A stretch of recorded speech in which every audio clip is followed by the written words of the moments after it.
On behalf of Cambridge University Public Engagement Team, I'd like to welcome you to the launch of Cambridge Creative Encounters project. I am Diogo Gomes, the Public Engagement Manager for the Clinical School in School of Biological Sciences. Cambridge Creative Encounters was initiated in 2016 with a series of short films. Cambridge researchers worked with artists and filmmakers to create films about their research that were creative, accessible, and engaging. Our showcase today takes Creative Encounters a step further by incorporating 3 more themes into this project besides shorts films. Very Shorts, a series of animated and illustrated GIFs. Partnerships, media students from a local further education college were paired with a researcher to produce a short film. And Behind the Curtains, where researchers explore and write a short play based on their research with professionals. The films and illustrated GIFs that you will watch and explore today are the result of a collaborative process between researchers and creatives, of discussion and exchange of ideas over the summer of 2020. Today's premiere will give you a glimpse of what is to come over the next 3 days, where we dedicated each day to a specific theme to celebrate the films and GIFs produced under those categories by our researchers and creatives. The films and GIFs you will watch today are also accompanied by videos by researchers giving a deeper insight into their work and the creative process. Throughout this premiere, you can also ask questions to the researchers, creatives, and the public engagement team over our Twitter account, CamUningEngage. Without further ado, enjoy the Creative Encounters showcase today.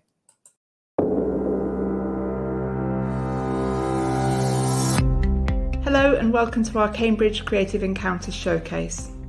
We are so delighted to be able to share films, animation and writing produced through collaborations between researchers at the University of Cambridge and creative professionals from Cambridge and beyond.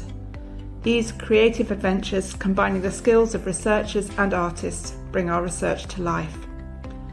We hope they also provide opportunities to start conversations, those where each of us can share our own expertise, where we can ask questions and also question what we see.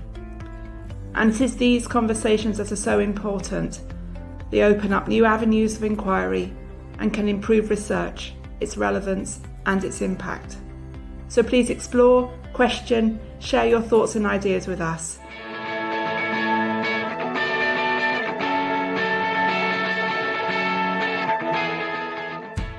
We took actual footage from your research, taken through like microscopes and things, and then almost like dramatizing them with kind of mark making and color and animation to bring out the inherent beauty in chemistry in the first place.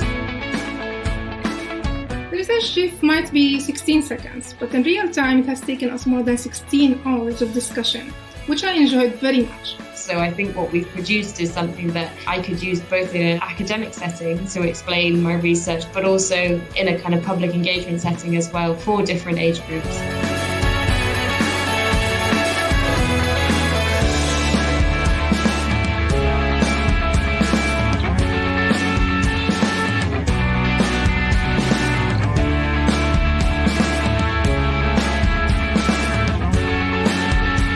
So much out of it, just in terms of my own research.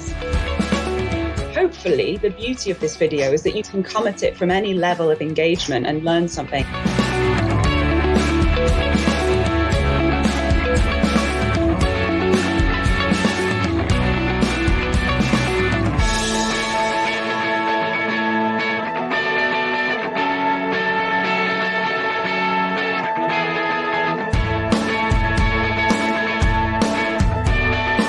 Really done anything like this before, and I was just completely blown out of the water with the end result. Doing a PhD can be really, really hard, and actually it's quite difficult sometimes to feel like you've got something beautiful at the end of it. But this genuinely has been one of my favourite things in the PhD.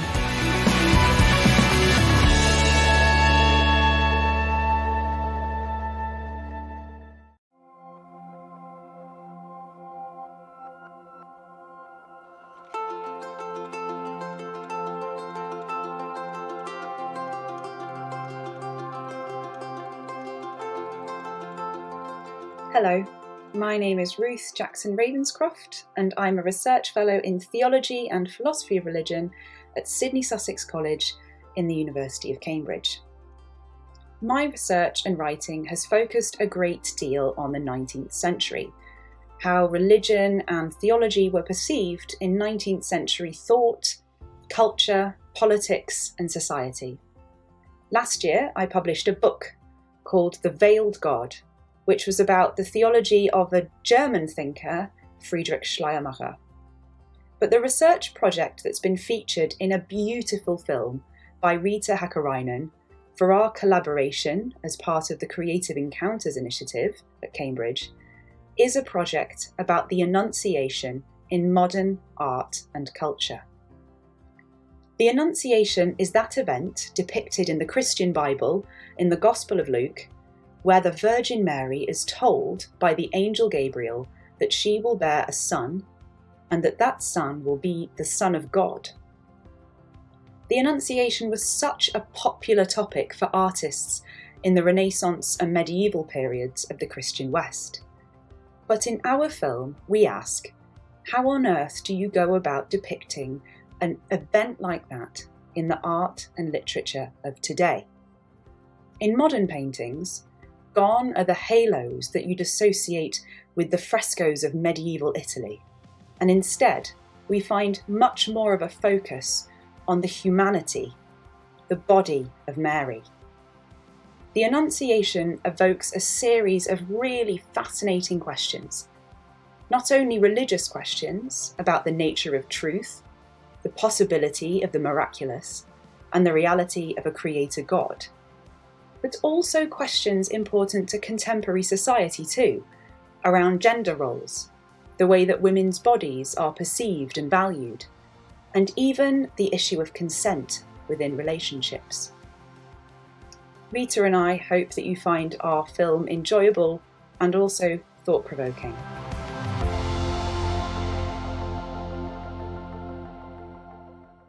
The Annunciation.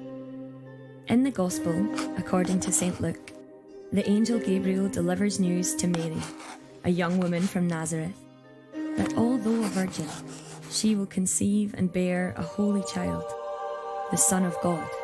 This scene, so beloved as a subject for artists in the Renaissance and Baroque periods of the Christian West, is no less astonishing, unsettling, or ineffable to readers and viewers today, believer and non-believer alike. For depicted here is a meeting between finite and infinite, human and divine, and as a result of this encounter, Mary, the clear human focus of this scene, will have all of her worldly relationships shattered and rewritten. Theologians will tell you that she has been chosen, set apart. Something has happened to her that others will not understand. But today, given that we enjoy no clear, shared conviction about the reality of the transcendent, given we place a high value on personal freedom and choice, and given we are becoming increasingly aware of the construction and deconstruction of gender roles in our communities, the Annunciation narrative, with its unexpected pregnancy, generates an even more expanded series of questions and suspicions. What is the relationship between faith and obedience? Or between love and suffering?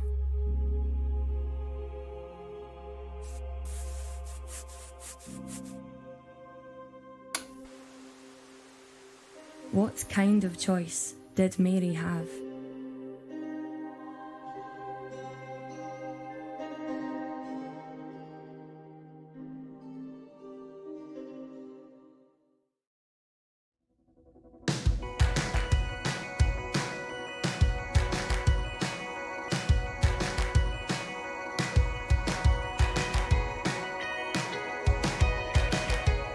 Hi, my name is Dr. Emily Sanford. I'm an astronomer, and I worked with Dr. Alina Loth, who's an immensely talented artist and animator, on an animated short film for Cambridge Creative Encounters. This film was about a project that I worked on with another astronomer, Zephyr Penoyer, about a near-future science fiction concept called the Lunar Space Elevator. So imagine you have the Earth and you have the Moon. They're about 250,000 miles apart. And Earth is much more massive than the Moon is. So if you're very, very close to the Moon's surface, just because of gravity, you're going to fall back onto the moon. But if you're close to Earth, you're going to fall onto Earth because of gravity, once again. There is a point about 5/6 of the way to the moon where the gravity of the moon and of the Earth balance exactly. So if you were there, you wouldn't move in either direction. So imagine hanging out at that point of balance, and imagine you have a long, long cable. And now imagine paying out one end of the cable towards the moon and the other end of the cable towards the Earth in such a way that you maintain this gravitational balance. So you always have this sort of same weight towards the moon side as you have towards the Earth side as you pay this cable out. Eventually, the moon side of the cable is going to hit the moon. It's going to touch down, and you can anchor it there. And the other side will just be dangling some distance above Earth's surface. And so this configuration of this cable is called the Lunar Space Elevator. The reason that you might desire to build such a thing is because once it's in place, you can use it sort of like an elevator cable to crawl your way along, to travel between Earth and the moon more efficiently than you otherwise might. So usually when you're in space, the only way to move around is to sort of propel rocket fuel out in the opposite direction of where you want to go, and then conservation of momentum will take you where you want to go. But this is pretty inefficient because it means that all of your orbital maneuvers, everything you plan to do in your spaceflight, you have to bring enough rocket fuel to do that with you off of Earth's surface in the first place. And that's a very expensive proposition. So whatever you can do to minimize fuel costs is really good. And so that's the Lunar Space Elevator. The reason that Zephyr and I wrote this paper and sort of explored this concept in the first place is because cable technology and material science have advanced to the point that this is no longer a distant future science fiction proposition. This is something that might conceivably be built in the next 20 years, relatively cheaply. And especially in this age now where we have sort of individual billionaires who are making decisions about what things get built in space without much democratic input. I think it's really important that all of us start to imagine and envision these things and start deciding what we collectively want to happen on this new frontier of space. And so that was the sort of the goal that I came into this Creative Encounters project with. And Alina does such beautiful illustrations of the natural world that it was a natural match. We wanted to design a sort of aesthetic for the video that it was not the sort of traditional hard science fiction visual language that you see in concepts like this. We wanted it to appeal to people who might not otherwise spend a lot of time thinking about humanity's spacefaring future. And I hope you enjoy the results. Thanks.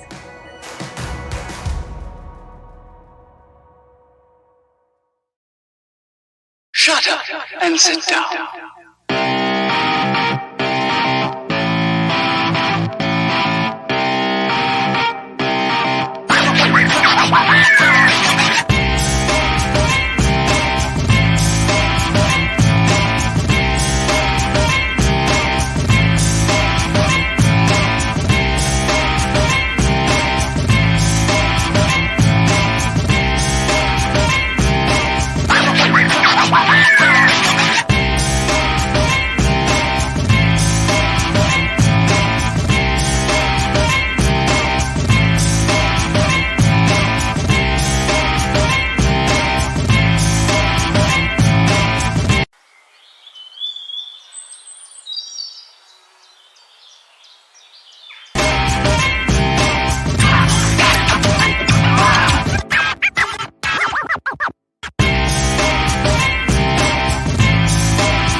Shut up and sit down.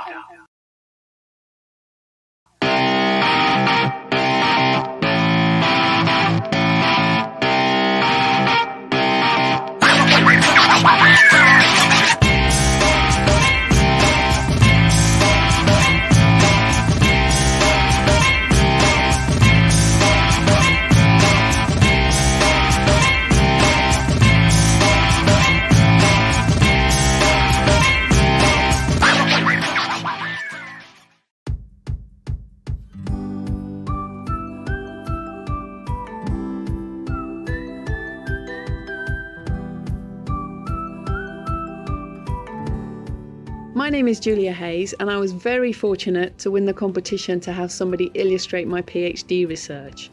I ended up working with Sorrel Mill, who made a beautiful film I researched, which we've called Thrive.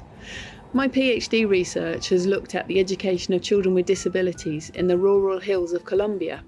There they use an innovative and successful model called Escuela Nueva, but nobody knows how that addresses the needs of children with disabilities. So that was my work out when I spent 9 months in Colombia. What was fantastic about this is that having the animation has enabled me to be able to show the children a video, a product that just reflects the beauty of where they live and the story that we told together when we were working there, do participatory research. So I would say that doing a PhD can be really, really hard, and actually it's quite difficult sometimes to feel like you've got something beautiful at the end of it. But this genuinely has been one of my favourite things in the PhD, having a product that I can show to children and teachers that reflects their journey in something that's accessible for all. It's just one of the best things that's happened in my PhD, and I want to thank you very much for this opportunity.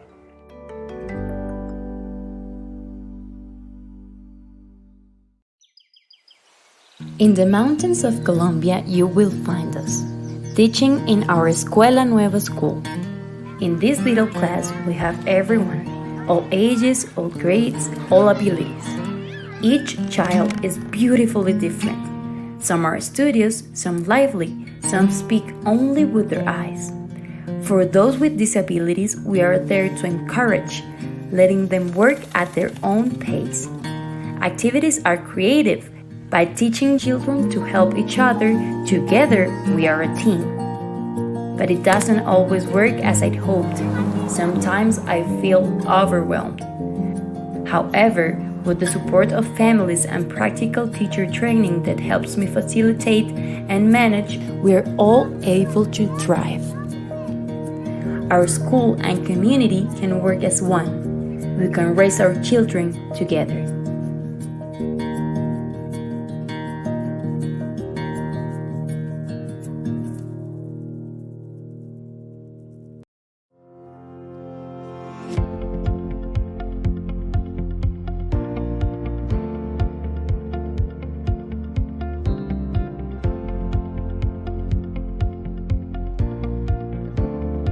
Hello, hope you have enjoyed our Cambridge short. We now have the chance to hear from our researcher, Surabhi Agrawal, and our creative, Ali Asaf, that collaborated on this project.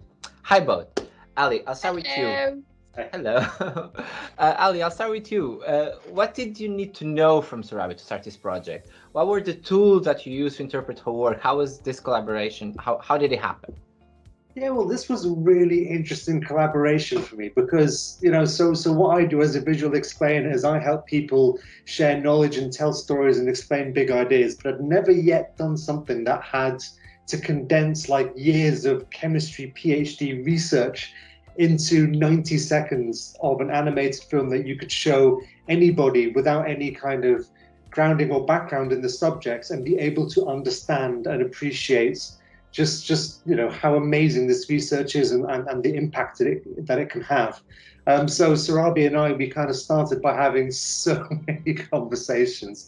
We did talk an awful lot about, and Surabhi, you were so patient in explaining to me all the minutiae of your research. And I think from my perspective, it was a really interesting challenge to kind of choose, well, which are the most crucial bits that need to be there and what's the most kind of top level approach we can take to it, whilst also infusing the visuals with something that feels correct. And actually we did a lot of work, Surabhi, didn't we, where we took actual footage from your research, taken through like microscopes and things, and then almost like dramatizing them with kind of mark making and color and animation to bring out the inherent beauty in chemistry in the first place. I mean, I think when you showed me those X-ray diffraction things with the little starbursts, I was just like, whoa, how cool is that?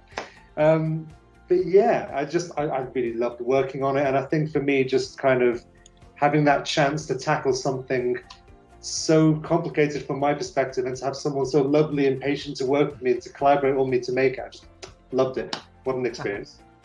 Brilliant. Thank you, Ali. Now, Surabi, I'll come to you now. And for you, what were your expectations at the beginning of all of this? You already had an idea about at the level you want to pitch this short. What the ideas you had at the beginning for this short, and did that change after? Just talk a bit about that, if that's okay. So I think I got involved in this initiative mainly because I thought it would be an interesting idea to create science outreach for the PhD work I'm doing, because I enjoy what I'm doing and I want other people to talk and listen to it and realize how cool it is. And so I've seen a lot of I've come across other videos which are done really well, but usually in science videos when you go for outreach, it's about this is what the problem scientists had, this is how they solved it, and now this is the solution. And I thought it may be an interesting perspective to, rather than talk about we have come up with a solution, to actually talk about how science actually approaches any problem. So that was the idea we had behind the video, that we're going to show how do scientists actually break down a problem, what's the problem solving skills we take part in, engage in. And my PhD is on corrosion, which is an age-old problem. It's older than chemistry itself, but it has a new, the work that I'm doing is just basically using a new approach to it. And that was interesting. And so basically that was what I went in with, it'll be interesting to do it. And I didn't expect to collaborate with an animator, but it was just such an enjoyable experience just talking to Ali and talking about what I'm doing. And it's just you sort of start living in your own bubble when you're talking, when you're doing a PhD, you talk to your group mates or you talk to anybody. When you're talking, you go in depth of what you're doing in your PhD, you start talking to, you kind of limit yourself to people from science background. I talk to my friends and my family, but after a point they just start nodding your head, they're nodding their head along and they don't really care. But here Ali had to get it because he had to animate it, so he had to get it. So it was just so much fun talking to somebody who had a completely different background and just making him see, oh, this is really cool, I think it's cool, do you think it's cool? And just visualizing it. And it was just like Ali was saying, the data, I think I had forgotten how vibrant the data we were collecting was, and he made me appreciate it more. So that was something that I really enjoyed being part of this, that I think I got a deeper appreciation of the work itself. Brilliant. Well, thank you both so much. I think now everyone should go back and watch the short again, because after this conversation you'll see it in another light. So thank you both so much for giving a bit of your time, and thank you. It was a pleasure to collaborate in this project.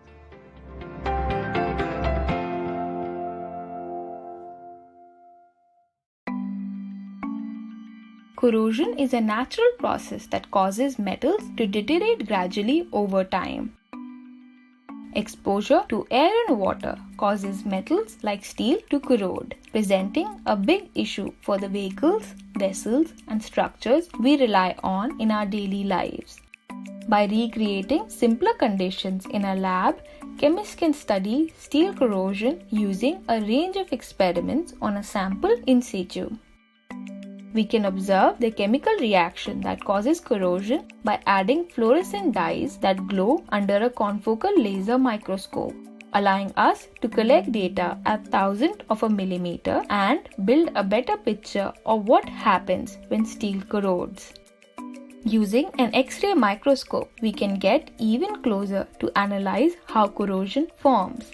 By measuring which energies our sample absorbs, we can work out the elemental composition of the buildup, and by examining how X-rays diffract, identify its material qualities from its atomic structure.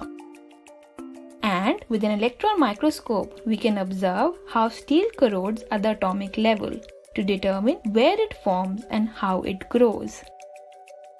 By studying steel corrosion, we can learn what it's made of, where it occurs, and why it forms, so that ultimately we may develop ways to safely lessen its impact.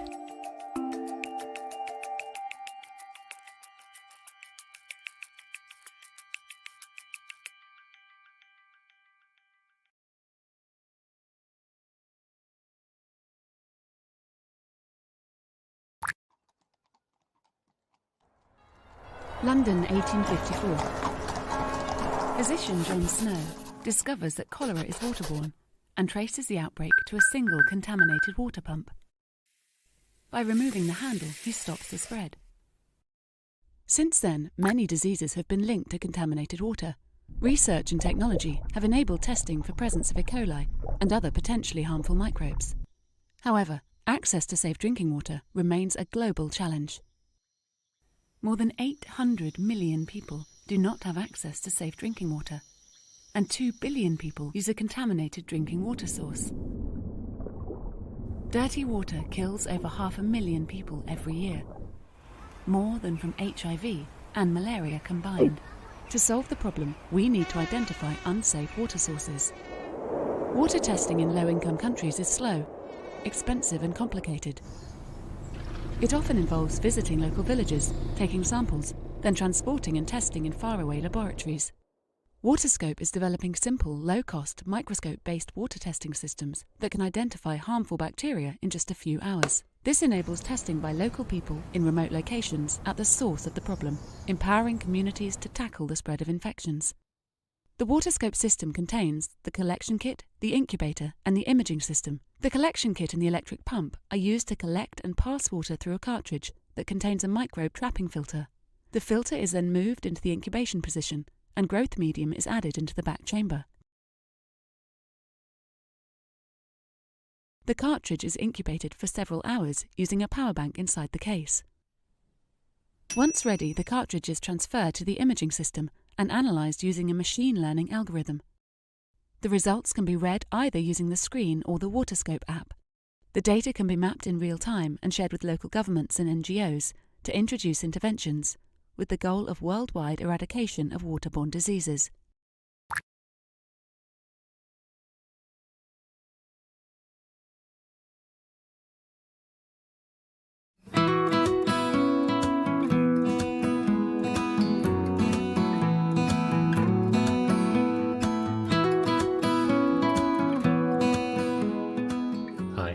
I'm Zephyr Penaya, and I work mostly on the life and evolution and motion of galaxies.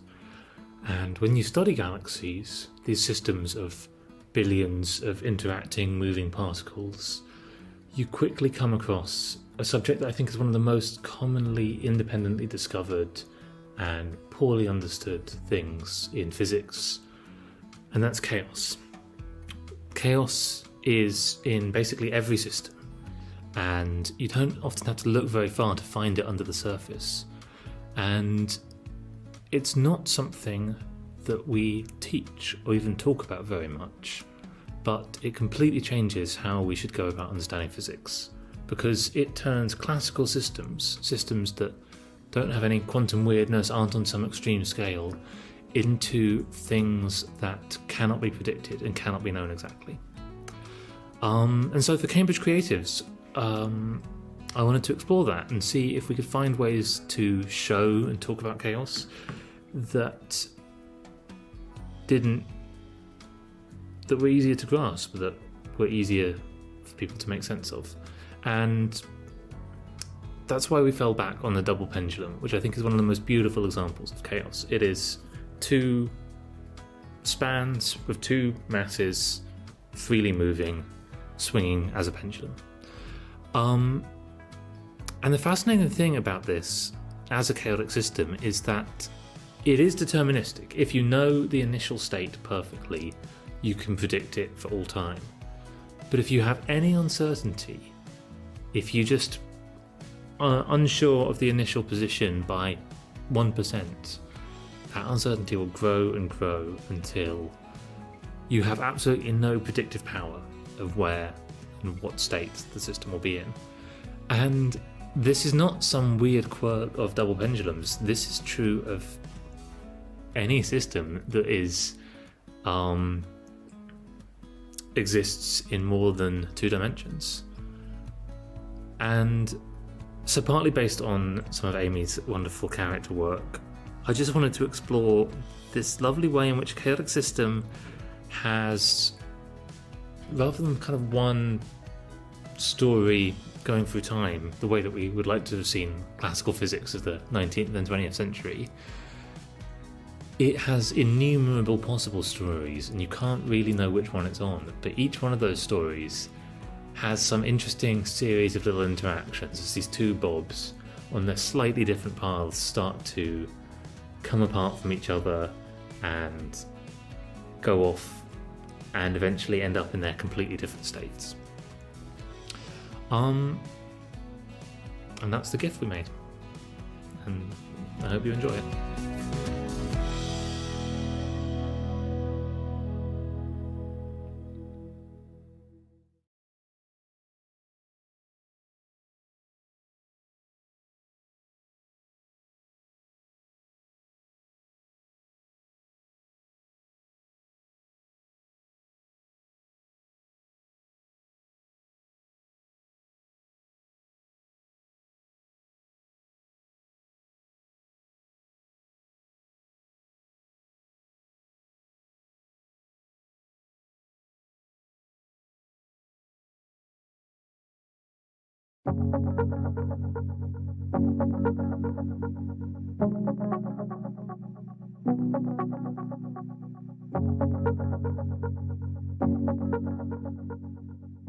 Hello everyone, my name is Mona Jibril. I am a research fellow at the University of Cambridge Centre for Business Research and a postdoctoral research associate at Queen's College, Cambridge. It was a great opportunity to work with Creative Encounters and the artist Ancow to produce a research riff. We worked on my research on the political economy of health in the Gaza Strip, which is part of the R4HC MENA project. The research riff might be 16 seconds, but in real time it has taken us more than 16 hours of discussion, which I enjoyed very much. We were discussing how best to visualize themes from this research in a way that makes it accessible basically to anyone who might be interested in learning about this topic. It has definitely taken Anne much more time to work on the drawings and the animation. We really hope that you like it. So finally we decided to depict the story of a mother who is seeking healthcare for her injured child in Gaza. This mother and the child pass through 4 scenes. In each scene, we highlight themes from the research on the political economy of health in Gaza. So let us review the pictures. This is picture 1, and here there is an indication to the war context, poverty conditions, and to the overdependency of the healthcare system on international aid. However, as we will see shortly, this overdependency on aid does not actually change the reality on the ground for the mother and her injured child. This is the second scene, and here there is a reference to the siege on Gaza by air, by land, and by sea. There is a reference also to the denial of permits for patients from Gaza, despite the blockade to seek healthcare in Israeli hospitals, which leaves cancer patients, for example, in a very critical situation. There is a reference here also to the Palestinian schism, Palestinian separation, and all these conditions reflect on the experience of the mother and her injured child. We will see her in the animation running in fear to the third scene. So this is also an indication of the psychological impact. This is the third scene, and here we highlight the limited capacity of hospitals in Gaza.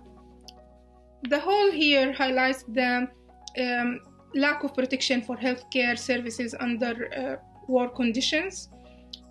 In the animation, the mother and her child will fall in this hole. So this also a reference to the fact that seeking healthcare in Gaza is a traumatizing experience. She came with a problem, she ended with another problem. This is the last scene, and here we give reasons for why this experience is traumatizing. So there is an indication to the fact that the healthcare system in Gaza is an outdated and fragmented system. There's a reference to the difficult conditions such as the daily power cuts in Gaza. Healthcare workers, of course, and policymakers work under these conditions. There is an acknowledgement in this scene to their efforts in trying to push the healthcare wheel as much as they can, in trying to reform the healthcare system as much as possible. So that's it, and if you have any questions, please feel free to get in touch. I also invite you to browse the website for R4SC MENA project. to learn more about the research. Thank you very much.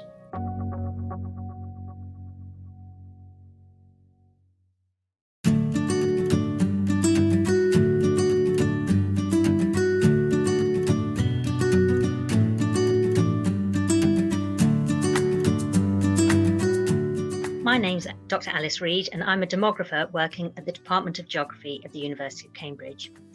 My research investigates the transition to smaller family size in England and Wales over the late 19th and early 20th centuries.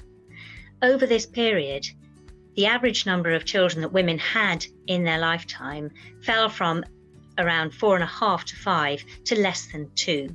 This is a really big change, and it's part of what we call a demographic transition. We know much less about the fertility component of the demographic transition than we would like, mainly because the recording of births didn't include interesting information like how old women were when they had their children or how many children they'd had previously. So in order to find out more about the transition to smaller family sizes, we decided to use the censuses of England and Wales. So we looked at the individual level census returns of every person recorded in the census between 1851 and 1911.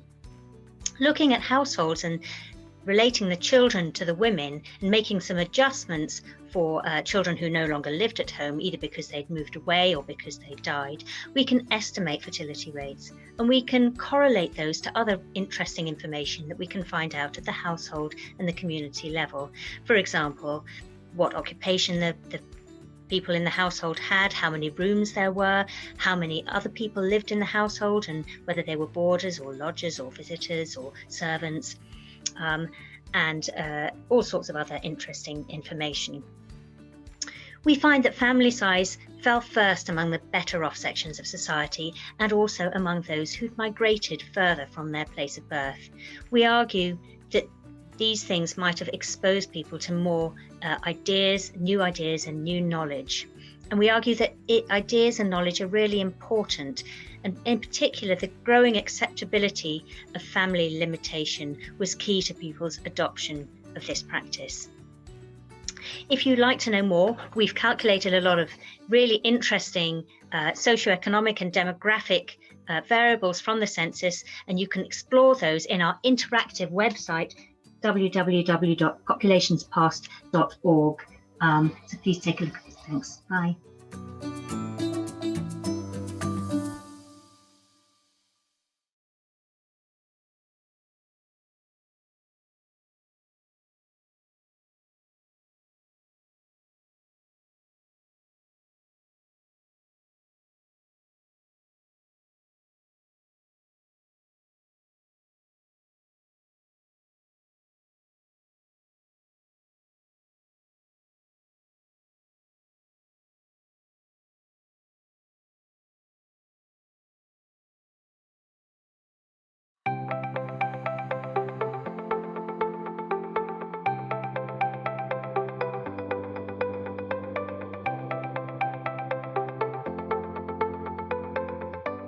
Hi, my name is Lee Lawrence. I'm a third-year PhD student at the Faculty of Education, and I worked with illustrator Rob Cohen to create an illustration and an animation for my research. So my research focuses on moral education reforms in contemporary China, in mainland China, and it revolves around a lot of themes of socioeconomic reform, political reform, international relations. You know, there's a lot of things going on in China, in East Asia, and education is really at the center of a lot of these changes. And so moral education represents one very important factor that creates the foundation for the state's ideology. So my research is looking at how ongoing reforms in China are realized on a day-to-day basis. You know, the average student sitting anywhere in China, what do they learn, and how those reforms relate to bigger questions of socio-political reform, China in its new era, or changes to its socio-political sphere. So when I was working with Rob, I wanted to create an illustration surrounding mooncakes, which are eaten during the Mid-Autumn Festival in China. And mooncakes are usually round, and they have a note stamped on the top. And it can be anything from, Happy Mid-Autumn Festival to what the filling is, what flavor the mooncakes are. So I wanted to create a mooncake mold to illustrate my research and how these old morals are being imbued with new ideology and how that's kind of creating this new era ideology. And Rob kind of took my idea and ran with it and created a very intricate illustration that shows the process of China combining Confucian ideology, combining kind of Mao era ideology, and now under the leadership of Xi Jinping, how all of those are being kind of combined and condensed and curated within the education system. So I absolutely loved working with Rob. I absolutely loved being a part of this project, and I can't thank him enough and the Creative Encounters project for this opportunity and this amazing illustration that I now have. So thank you very much.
Hello, my name is Dr. Claire Oliver Williams. Back in April, I was given an opportunity to work with a talented artist to create a GIF based around my research.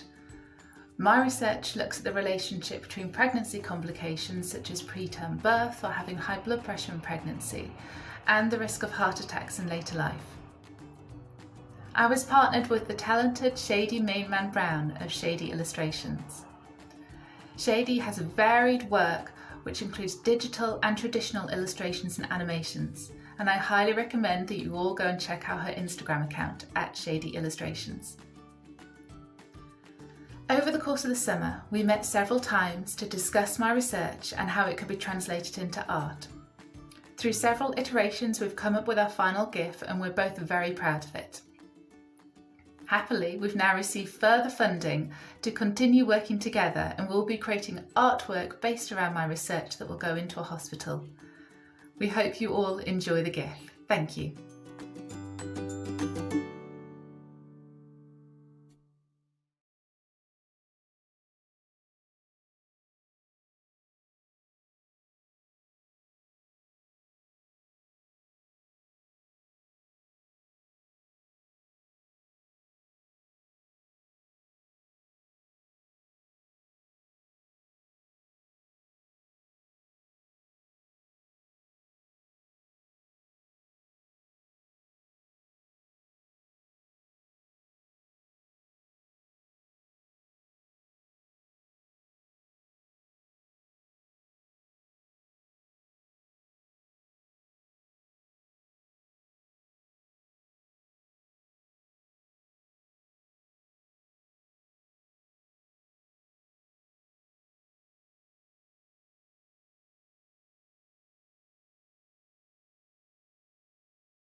Annie, and I'm a PhD student at the MRC Cancer Unit.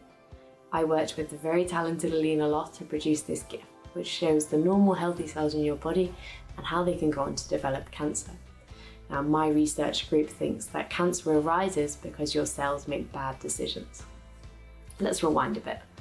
Cancer is a disease where your cells become damaged and then they start to grow uncontrollably. Now, this damage is often described as mutations, which are spelling errors in the genetic code, which is your DNA, that tells your cells what to do. We can see this happening in the GIF when the cells flash up green. So what does this have to do with decisions? Well, as you can see in the GIF, not every cell that gets a mutation and then becomes damaged goes on to cause cancer. In fact, most of them, when they get this damage, they shrink up and they sacrifice themselves to save the other cells around them. However, some cells actually make very bad decisions, and despite having this damage, they keep on growing, and we can see one cell towards the end of the GIF that does this. So this cell grows faster, it even gets more damage, and then it starts to invade the space around it. Forget social distancing rules completely. When this process takes over an area of the body, that's when you can develop a tumour. So my research is trying to understand why these cells make bad decisions in the first place. Why do they decide differently to the other cells around them? And if we can understand this decision-making process, maybe we can force the cells to make better decisions once we start treating patients with cancer therapy.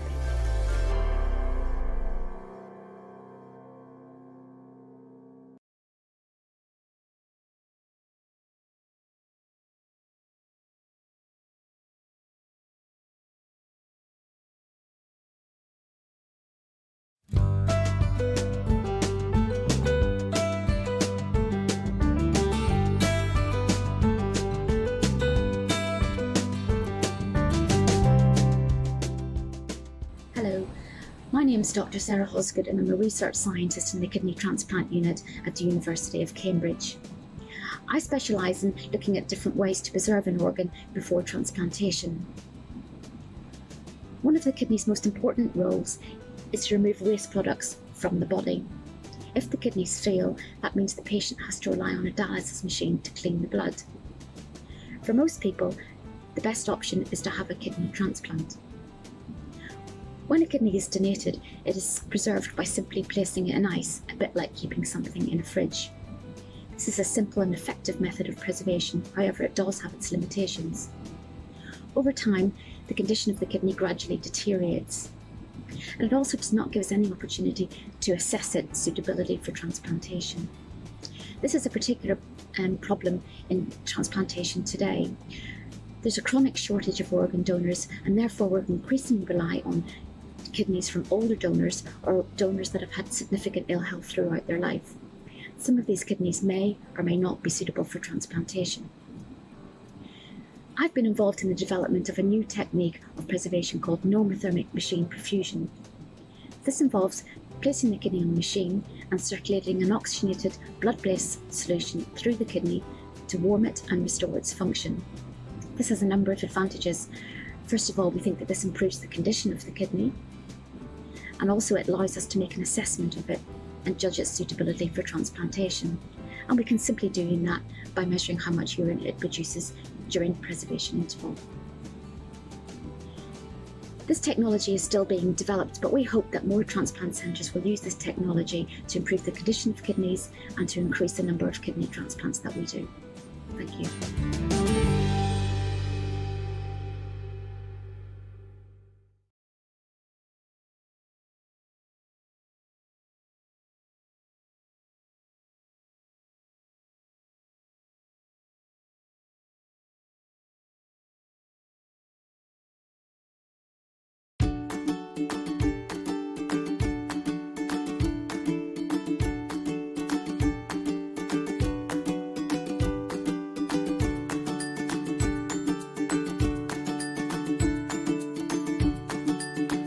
Hello, we have the chance to hear from our researcher, Dr. Claire Oliver-Williams, and our creative, Patrick Moores, that collaborated on Behind the Curtains. Hi both. Patrick, I'll start with you. Can you explain a bit about Behind the Curtains, the workshops, and why it can be beneficial for researchers to get involved? Yeah, so I am the co-artistic director of Menagerie Theatre Company in Cambridge.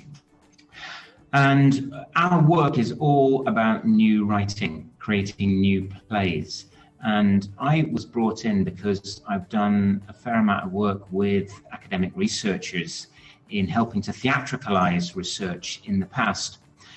And I led a series of workshops really trying to inculcate researchers into some basics and fundamentals around creating short pieces of theatre which could do just that, which could find a way to put their research or distill the questions from their research into a theatrical format. So we had, I can't remember how many workshops now, 3 or 4 workshops, each with some kind of theme, and it was really exciting because it was giving people some basic tools, if you will, to go away with, so that they could look at how to put maybe 1 or 2 areas of their research into a short piece of theatre. Brilliant, thank you. And Claire, coming to you now, why did you get involved? What were your expectations at the beginning? What changed? Tell us a bit about that process. So I became involved because my area of research, which looks at the links between pregnancy complications, heart disease, and women, is one that I don't think is very well known within the wider population. However, there is definitely scope to articulate it beyond kind of the typical news feed way that it is often got out there. And theatre provided a lovely opportunity to do that. Couple that with the fact that my research area is quite a sensitive one. Pregnancy complications can be very traumatic for women, that this needs to be delivered in a very sensitive, nuanced way. And of course, art provides a great scope for nuance, which is fantastic. So when I joined the series of sessions that Patrick ran, I almost didn't know what to expect. I do have no background in theatre. I've never been in a play since I was in primary school. I have no knowledge of this kind of thing. So I walked into a blank slate, shall we say. And I was hoping at the end of it, I might have some sort of small piece of theatre writing that I could maybe work with and expand upon and perhaps see something actually on the stage communicated to the public. But that seemed like quite a long shot. So I had low expectations, to be honest with you. What I got out of it, however, was so much more than what I expected. I had very practical expectations, as I said, to have a piece out of it. But instead, it's flipped so much of my thinking around, not just about how to communicate science and my research, but also the questions that I'm thinking about, really. Because, of course, my research area is very narrow, it's very specific. But when you start thinking it in a larger context, when you start thinking it in a story with a plot to it, it expands out so much more. You see all the implications of it that you haven't necessarily considered when you've been focused on this really narrow picture. So I've got so much out of it, just in terms of my own research. And one of the things that I'd been thinking about, which I'd really appreciated from the workshops that Patrick's run, is actually my research is all about risk, and it's really hard to communicate risk and uncertainty to the population. And I think we can all see that given the pandemic. A lot of people find it very confusing why the rules change on a regular basis. And they kind of assume that science is a fixed, set thing, and therefore we should have this route that is taken, and that shouldn't be altered. However, that's just not how my branch of science works. It's just not fixed. There is uncertainty. Now, art and theatre, that thrives on uncertainty. You know, there's so much that isn't said, there's so much subtext in theatre that things aren't always wrapped up neatly in a bow at the end of a piece. There are things that are left unsaid and unknown, and that can lead to like lingering questions and thoughts in the audience's head.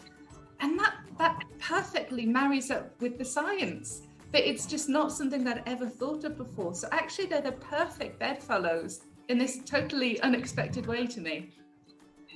Brilliant. Wow. Blown away.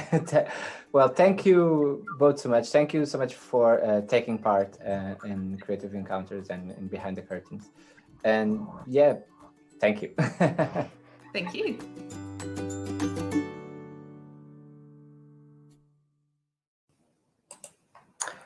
I hope you enjoyed our premiere. We will continue to take questions over Twitter. We hope you can join us tomorrow for Creative Encounters, very short at 1 p.m. You can register over the festival website. Thank you again. Bye.